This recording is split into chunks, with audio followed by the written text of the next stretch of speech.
দেখো, বাড়ির ছেলেদের একদিন ছুটি থাকলেও মেয়েদের কিন্তু মানে বাড়ির বউদের কিন্তু একদিনও ছুটি থাকে না।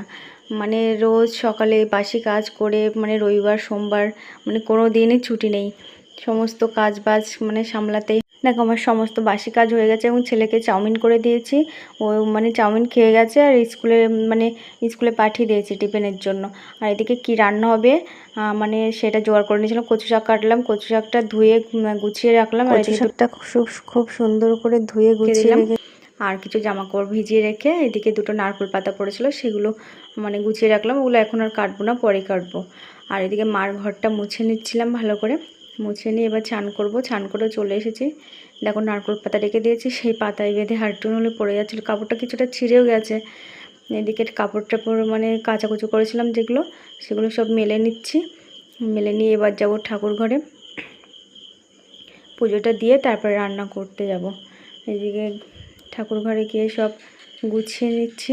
এদিকে ফুল তুলেছি কিছুটা, মানে গাছে অল্প ফুলই আছে আজকে, কেউ হয়তো তুলে নিয়ে গেছে, ওই জন্য অল্প ফুলই আছে। ফুলগুলো তুলে নিয়ে পুজো দিতে মানে বসলাম।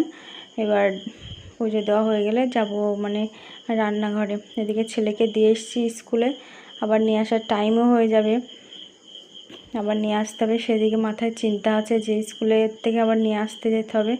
আর চিন্তা নেই অবশ্য, কারণ মেয়ে বাড়ি আছে আর মেয়েদের স্কুল ছুটি। এ দেখো পুজো দিয়ে আসতে না আসতে দেখি মেয়ে মানে ছেলেকে বাড়ি নিয়ে এসছে। ওর বাবা আসছিলো ওই সাইড দিয়ে, আর বাজার করেও নিয়ে এসছে আর ছেলেকেও নিয়ে এসছে স্কুল থেকে। আর ছেলে বলছিল কাঁঠাল খাবে কাঁঠাল খাবে, ওই জন্য কাঁঠাল নিয়ে এসছে, মানে ইঁচড় নিয়ে এসছে।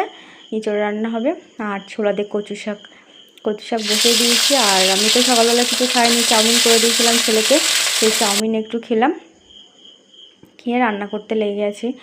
কচু শাক কেটে নিয়েছে, কচু শাক হয়ে গেছে। আর সয়াবিন দিয়ে ইঁচড় দিয়ে হবে, যেহেতু আমাদের বৈশাখ মাস নিরামিষ, ওই জন্য ইঁচড় দিয়ে আর মানে নিরামিষভাবে আর সয়াবিন দেবো।